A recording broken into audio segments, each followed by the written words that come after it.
Number 6, highways and roads. Sakbe. Sakbe in English means white road. The Book of Mormon speaks of an elaborate highway system. Also, Nephi says they were constructed off the ground, or in other words to say, cast up. Scholars of the 1800s ridiculed this claim. And roads and highway systems never would exist, so they said, because only the Romans, the Chinese, and the Greeks were this advanced. 3 Nephi chapter 6, verse 8, there were many highways cast up, and many roads which led from city to city, and from place to place, and from land to land.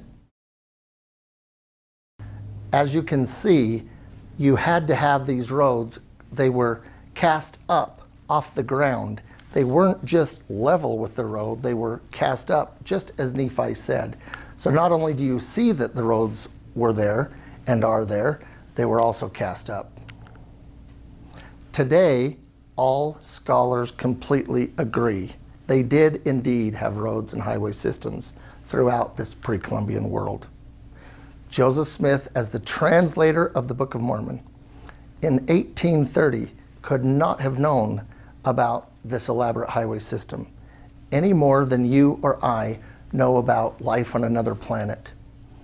Joseph was not aware of their existence other than what he translated from the Book of Mormon or saw in a vision. Number 7, fortified cities, ridges of earth. This is an artist's recreation of what some of these city walls would have looked like. In Alma 49, verse 4, how great were their disappointment, the Lamanites' disappointment.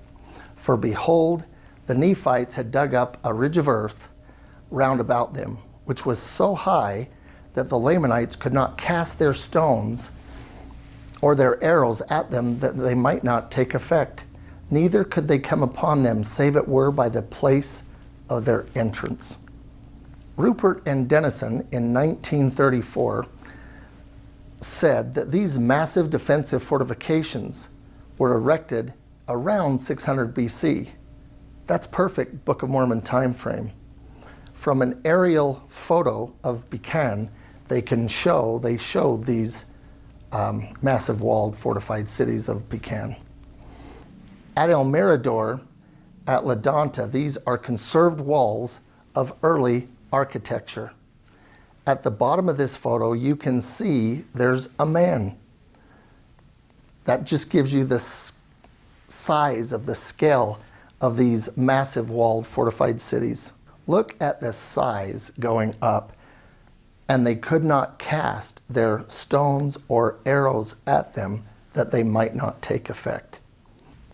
National Geographic confirms today these massive defensive fortifications are found at Pecan, Tikal, El Mirador, and numerous other cities on this continent. How could a young man in the 1830s have any idea about these massive walled fortified cities when even the best minds in the world at that day had no idea? I'll tell you, a prophet, a true prophet could know and have this information, but he would only receive this information from a true God.